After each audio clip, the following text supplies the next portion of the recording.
did for Andy Warhol. So we had never done lithography before. I think these are the only lithograph prints we do in all of fame. And so this is a very unusual lesson. So you can decide, there are a few different things. There's a lithograph assembly line that you'll do in the middle of the class. And I'm going to get all the stuff for it. I actually already ordered, because they gave us a big fame budget this year. When I started fame, we had $150, and now we have $500 because so many classes are being taught. So they give us a bigger budget, so I'm going to use it. And we're doing the lithograph assembly line instead of, so for those of you that don't know what lithography is, you take, when we didn't have photographs, when it was in the early 1800s, their photography wasn't nearly as popular, and so you didn't have, it wasn't as cheap to produce photographs. So what would happen when a company did lithography, they would take a big stone that was about the size of the print you wanted to use, and you would take sand and sand it perfectly smooth, so that even like a fingertip touching it would actually mess it up.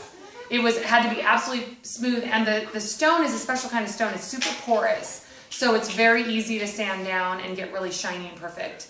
So then they would take this special lithography crayon. It's especially like waxy, water resistant crayon, and they would draw the print on the stone.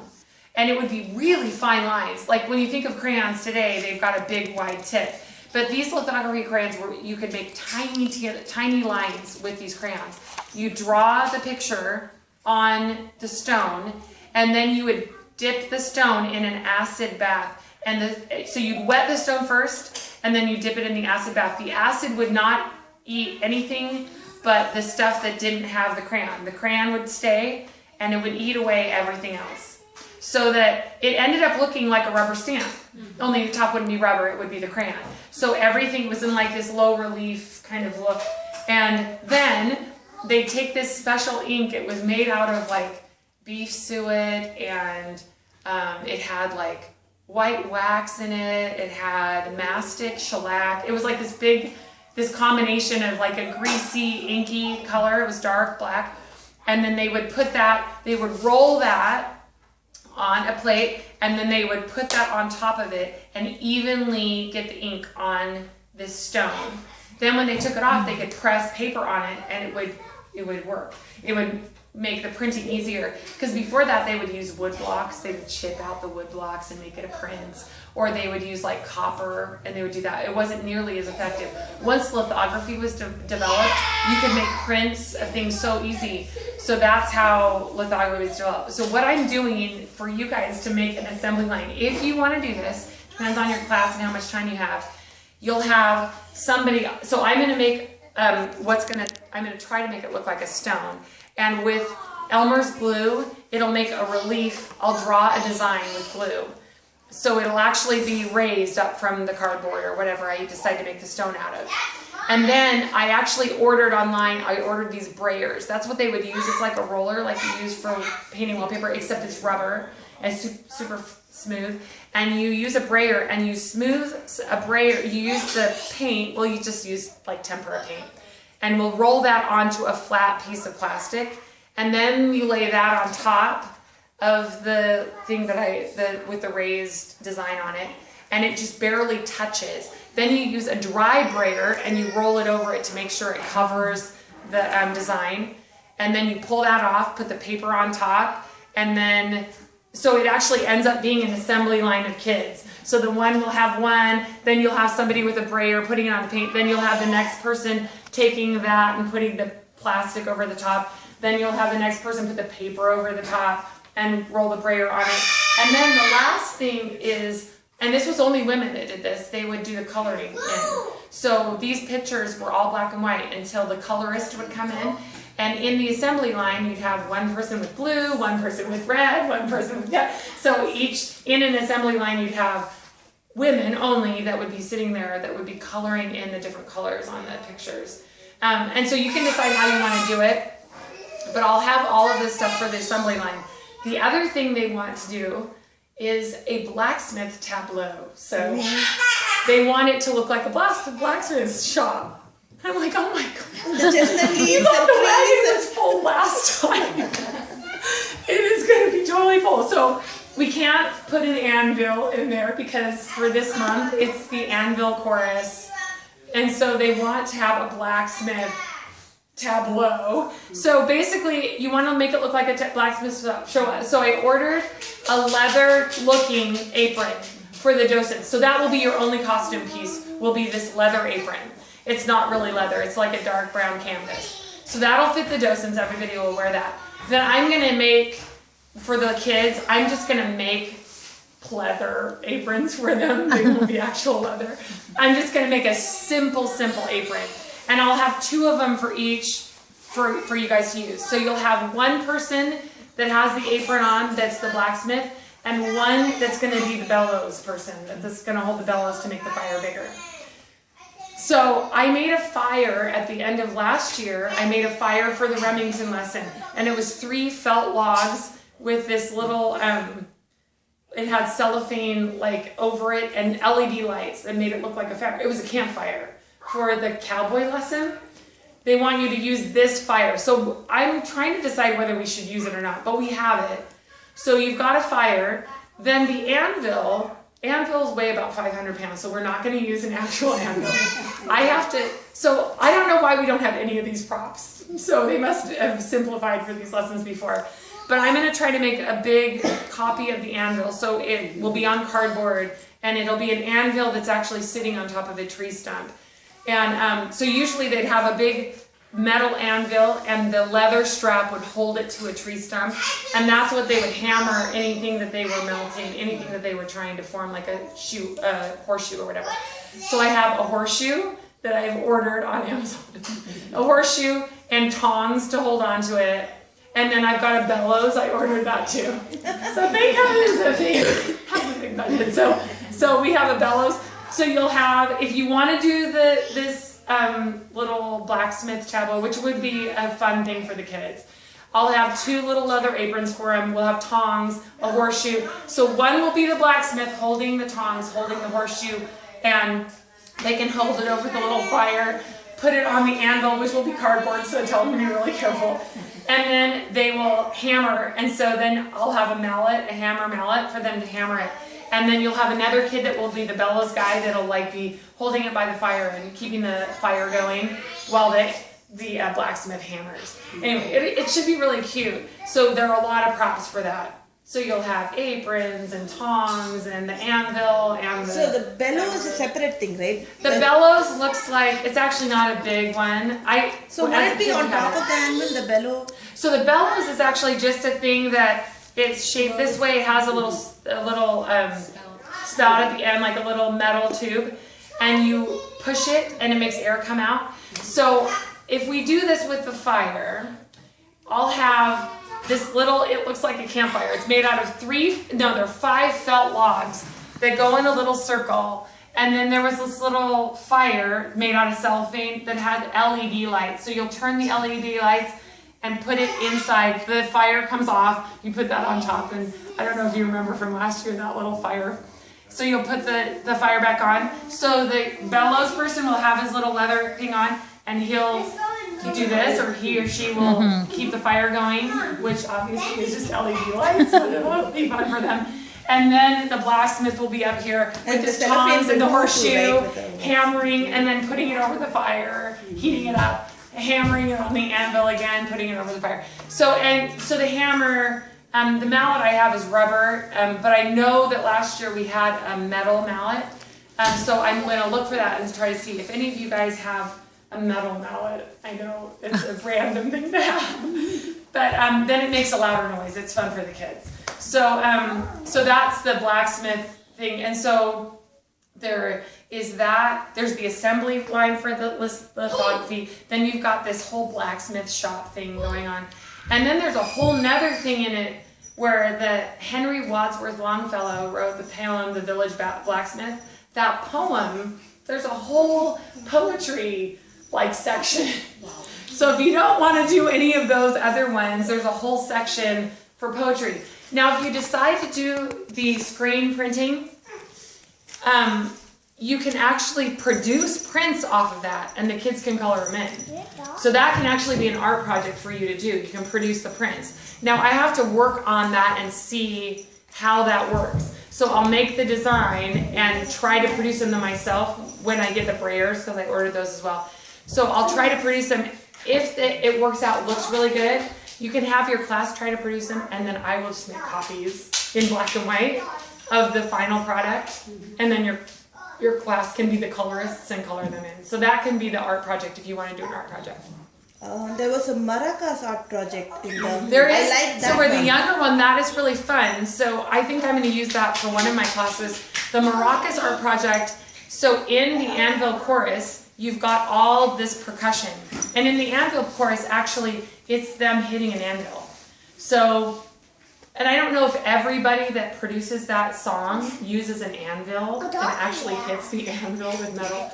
Daniel loves the dog. I put the dog out. Sorry about that. So I don't know if they all use it, but there's a whole percussion instrument section. That was the fourth one. Oh, wow. There's so many things in this lesson. So I was going to produce pictures of different percussion instruments. The only ones they have listed are the triangle, the glockenspiel, which looks like a xylophone,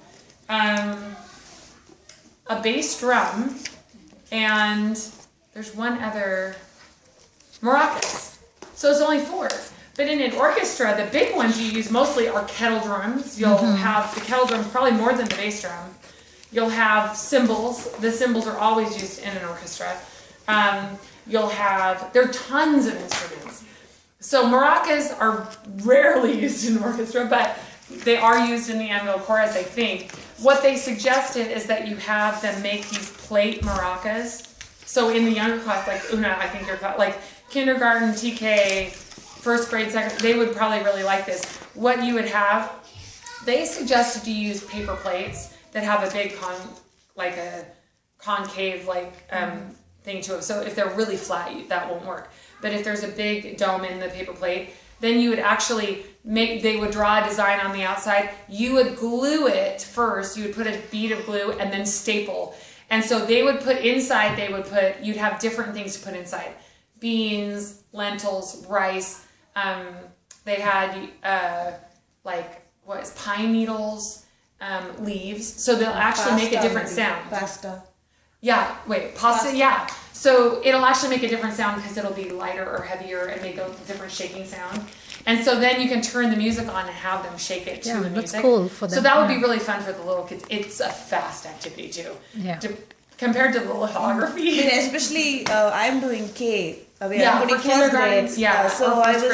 I was going through the lesson and I thought this would be a good thing to do. It's a much easier thing to do. So like for Miss Dorsey's class for first grade, I would say definitely for the younger grades up to first, even second, that would be a fun thing for them to do. The older grades, I think, will get really into the lithography. So you just decide what you have time for. You might want to show them the lithography thing and have them just as a demo, and not have them produce, not use any paint, not have them do anything, and still show them. In kindergarten, that might be too much anyway. The older grades, even if you decide to do the maracas, you could do the maracas and still show them. So there are 4 different things to do in this lesson. It's such a complex lesson. So for me, while I was reading it, I'm like, oh my gosh, there's so many props. Oh, there's so much to do. No, I was thinking maybe we won't even try to do the tableau. But I think the kids will really get into the tableau. When you talk about it, it feels so interesting. Yeah, it's fun. So, and it gives you, as the docent, something to wear. So if you're just wearing the apron, you can wear anything under it, and you're just wearing this leather apron, you're good. You don't have to wear, the last lesson, I was wearing a skirt and a white blouse, and I had my cameo on. I put the apron over.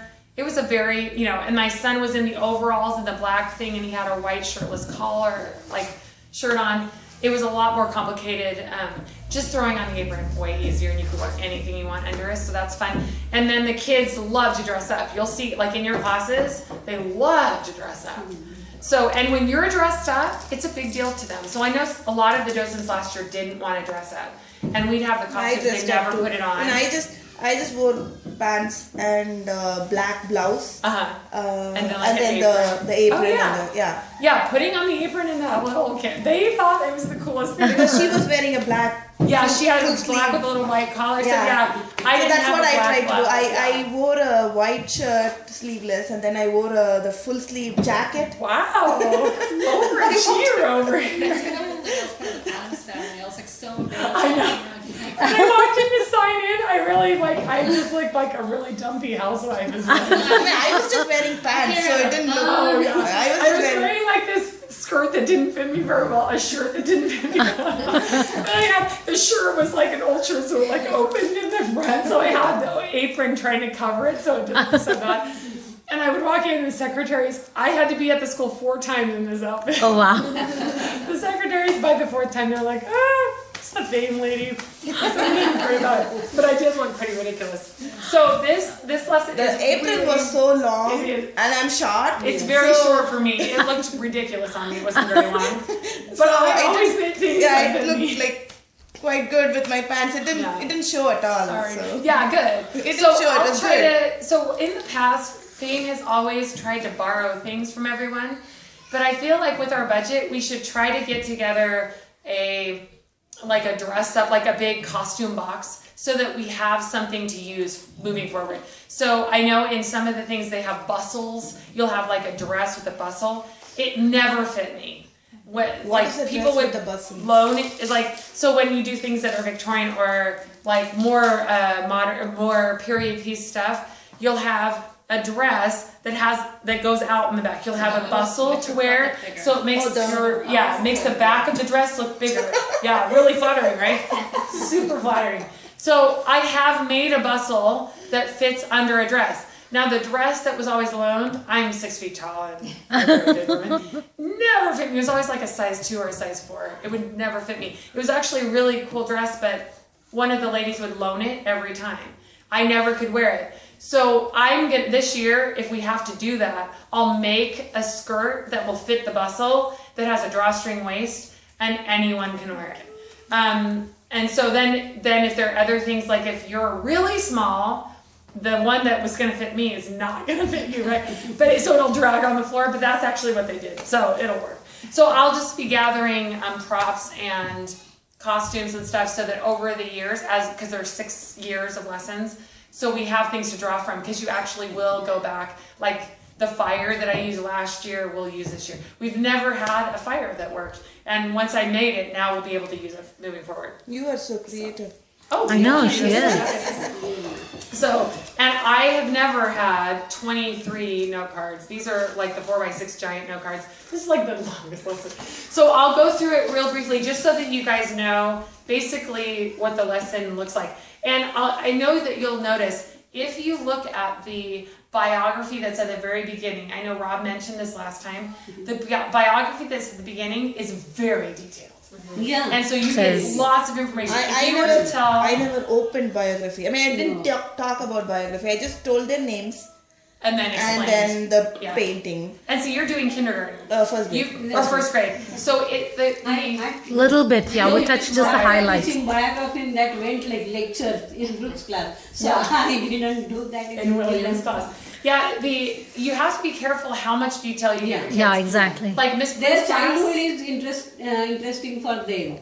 Yeah, you can try to figure out the things that are going to be interesting. Things like, I think bringing out that with Grant Wood last time, that his dad was a Quaker, and then when he died, like the fact that he went from this realistic side, his dad didn't like anything make-believe. Then his dad died, and he ended up going to France, and he was studying Impressionism, then went back to realism. That's probably important. But if you didn't talk about it, doesn't matter, especially for like the younger grades, they'll never remember. Yeah, for the 6th graders, I think they understood Impressionism. They have come across totally it. remembered. So they were year able we did to relate. Syrah, and it was the pointillism. If you've been a FAME teacher, you'll remember the lessons. The 6th graders, all the lessons they've had. So you can bring in, remember when we did Renoir, remember when we did Rembrandt? So you can bring in Impressionism. My son was talking to me about pointillism suddenly. I mean, after the Halloween thing you had, Oh, right? And then you yes, had the that was one of the things, pointillism pointillism. thing. So he was telling me this is called pointillism. I didn't Yeah. know that. And then It's a type I didn't of know how. impressionism. I didn't even know he had fame the previous year. Oh, in kindergarten. I didn't know. What And class was your He son? was in Miss Lee's class. Oh, yeah. He seemed to have had it. You taught Miss Lee's golf last year. Yeah. You did? Oh, thank you. I didn't even know that he I had actually fame. taught that one because we split. Because she had a baby and then I took over and I did this wrong. Yeah. So he was telling me that I learned it. He didn't tell me he learned it. About He didn't know. pointillism. Yeah, about Yeah. pointillism. He was talking to me about that. And then when I went into his first grade classroom and I said, who all had fame last year? And he was raising his hand. Like, really? You had fame? I didn't even know that. Oh, sorry, Una, we didn't even talk about anything. I'm sorry. Okay, we'll have the video for you. I'll post it. Sorry. Wow, to leave at Okay, 9:20. I know, here we are. I'm sorry. So I No will problem. go over really briefly, try to cover. We haven't shown you the timeline. So those of you that are FAME docents, there is a huge timeline. If you've been docent before, it's this big, there are these huge cardboard sections that are all linked together, and when you hold it out, it's like 20 feet long. It's the longest. It's not. It's probably 10 feet long. It's really, really long. You can have the kids hold it up and show, but it'll show the timeline over time when things were invented. And that's actually important in this lesson. So I didn't find the timeline. We're not using it in the previous lesson, so I have to go back and look for it. It is huge, and it's heavy, but it'll go in the wagon, it'll be fine. So at the very beginning of the lesson, it has you start with the music playing.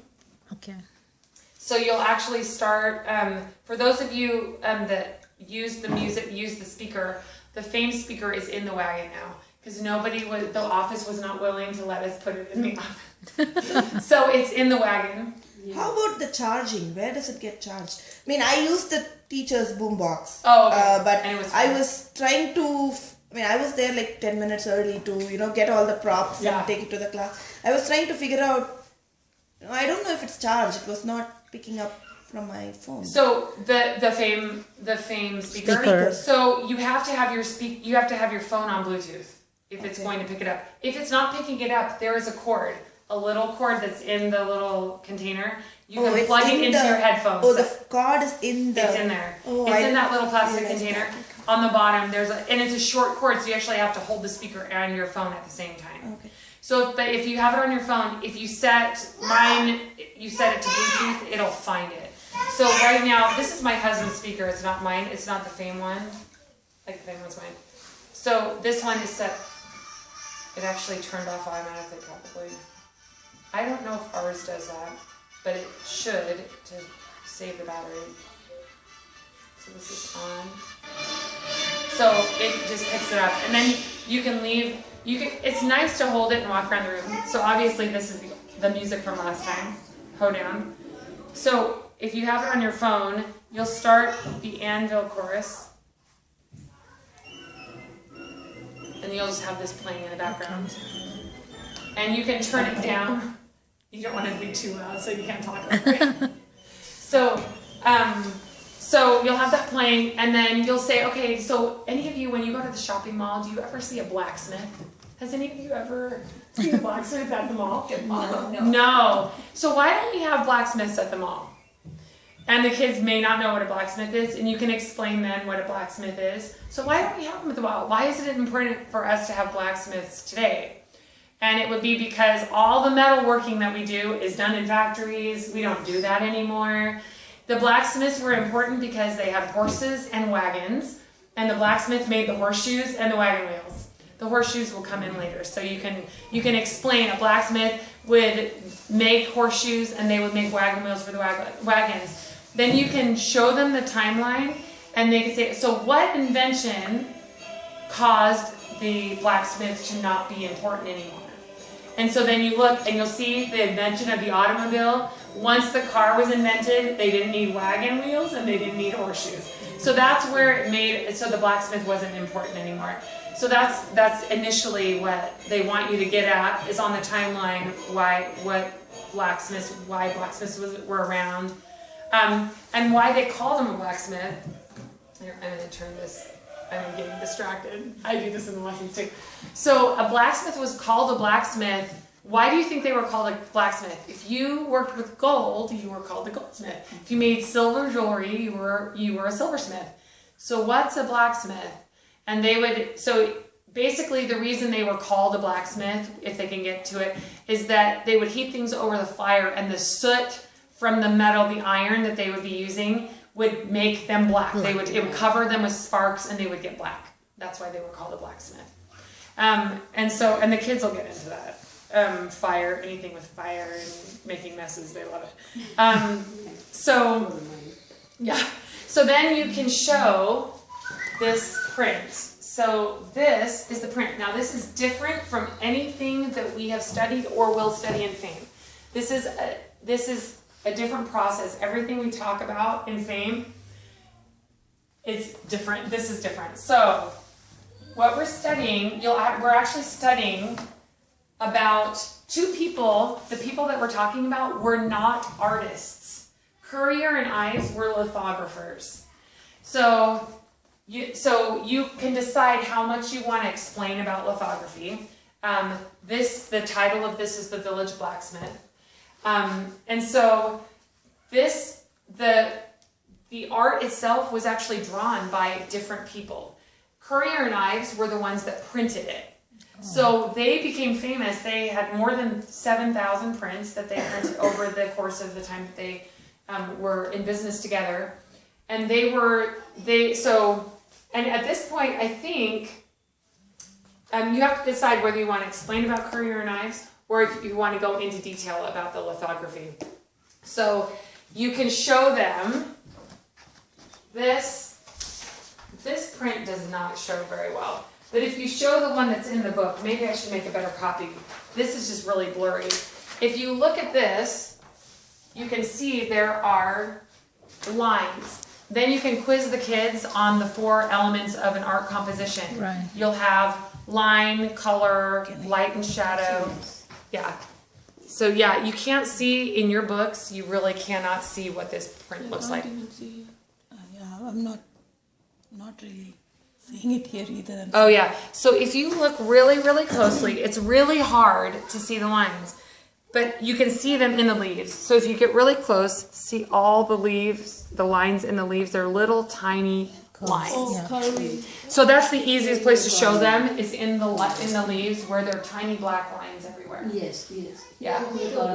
And yeah, you can kind of see here, but if you get close, especially this clump in here and here, you can see there are tiny black lines. When the lines get really close together, it's harder to tell. It looks like a painting, right? Right. So basically, the thing about lithography is you've got line, color, light and shadow, and texture. In lithography, line is it. They do the texture and the light and shadow is all done with line. Line or absence of line. So you'll see they'll color. So this print you can either get in color or in black and white because they have to go back in and color it. It'll actually look different depending on who the colorists were. You'll have the sky will look different and the colors that they use will be different. So where there's blank spaces, there are no lines, that's where you'll see light coming in. You'll see on the tree, the light is the absence of line. The shadow is the presence of line, right? So then, so the line is really important in a lithography. And so light and shadow, then texture too. The texture of the leaves is all created through line. So if you didn't have the lines, there would be nothing, right? So understand, typically when you're looking at a picture, color is huge. But in the last one, in American Gothic, line was huge. Right. Line was really, really important. Yeah. So we come to another one that line is really important. And so this is the copy that they made to try to show the line, but the copy is terrible. So I need to make a better copy for you. So this one, you can talk to them then about the different art elements and the lines. Then it has you, in the lesson, it has you show different paintings. So the first one they have you show is the Harvester, and it's this, I think, So yeah, it's Bruegel. So, and this one is covered in fame too. So this is like 4 years ago. They showed this, the Harvesters, and it'll show you the line, so you can compare basically the paintings. You'll look at the line in this and the color really muted. There are leaves in the trees, but these are not made by lines. They've just painted. It's all done by color, right? So you can show them this picture so they can see what the trees look like in a painting that's not done with little black lines everywhere, right? So that's a good example to just show the trees. Here, this is my music here. It's hard sometimes in some of the classes. There's like no room in the class. So then you've got this one, and the kids love this. This was last year. We studied Starry Night. The line. Right? What? Is this the point lesson? This is not. No, this is Starry Night by Van Gogh. Oh. And so you'll see the tree in this one is very realistic. That this is the tree in Starry Night. Yeah. So the tree is very different. The brush strokes are really different. The line is really different in Starry Night. But the kids love this. I mean, even the kindergartners and TK totally know this painting. Yeah. They're about half Starry the class Nights, could tell me the name of the painting. Yeah, yeah. It's crazy. I was like, oh my gosh, these kids are so smart. And then the line, so this we studied like 3 years ago. So depending on the age of your kids, they will have seen this or not. They'll remember this painting if they've seen it though. This is Matisse. Right. It's Women in Purple Robe. The line, the whole thing they're getting at with this one is the line. So when you're doing lines in lithography, the lines are tiny and thin. The lines in this, you can ask them the contrast. They're huge. Like these lines, big, thick lines, obviously painted in one big brush stroke. Big, thick lines here. So it's a different feel when you're talking about lithography. And it's fun for the kids to see things that they've already studied. So yeah, I would definitely bring those in to just show the trees and then the line. So, and then you have to turn them around or else they will not listen to you for the whole time. Yeah, it's terrible. I've learned that the hard way so many times. Okay, so let's see. Then that's when you would do your lithography explanation. So you can go into as much detail or not with that. And then you can also set up your assembly line. But if you want to just explain, even in the most simple terms, basically for the little kids, if you don't want it to be assembly line, they would take a rock that was really soft and they would shine it, they would take sand and make it super smooth and they'd draw on it with a crayon. Then they would dip it and make it into a stamp. So most of those kids have seen a stamp and it makes it raised and then they would use that to print it. So you can go into as much detail about ink or whatever as you want, and then they would print it from there. So you can explain lithography. I think it's fun for the kids to understand what lithography is. Yeah. But it's definitely a lot of, like it had beef suet, like the ink is goose grease, white wax, Castile soap, gum mastic, shellac, gas black, and then they roll it on with the brayer. So for this assembly line, if we choose to do it, can we just get volunteers and just do, one I'll have all the per stuff out there, and then if you want to, if there's a table where you could show it, you'll just say, okay, one volunteer. Okay, the first person's going to make the design. And so, or actually before that, you could have the first person's going to take a rock and make it smooth. The next person's going to draw the design on. The next person is going to take